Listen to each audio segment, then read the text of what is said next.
காரணம் வந்து அவங்க அதிகமான கட்சிகளை உள்ள எடுத்துக்கிட்டாங்க. அதனால தங்களோட இருப்பையே அவங்க குறைக்க வேண்டிய கட்டாயத்துக்கு தள்ளப்படுறாங்க. அவங்க ஒரு 180 சீட்டில் நிற்கணும்னு நினச்சிருந்தாங்கன்னா அது 160 சீட்டாக குறைஞ்சிரும். இப்போ எல்லாருக்கும் கொடுத்தது போக அவங்க 160 170க்கு மேலே நிற்க முடியாது. அப்படி பிறருக்கு தாரை வார்க்கிற கட்டாயம் வந்துடுது.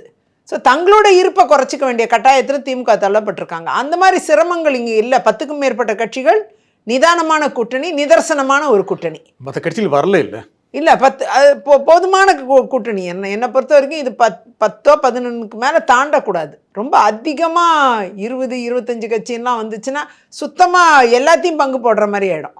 அப்புறம் தொங்கு சட்டமன்றத்துக்கு வாய்ப்பு வந்துடும். இப்போ வராதா?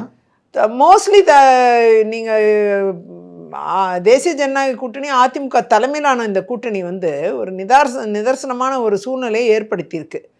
அதனால் தொங்கு சட்டமன்றம் வர்றதுக்கான சாத்தியக்கூறுகள் குறைவாக இருக்கும். வாக்குகள் பிரியும் பட்சத்தில் சில நேரம் அப்படி அமையலாம்.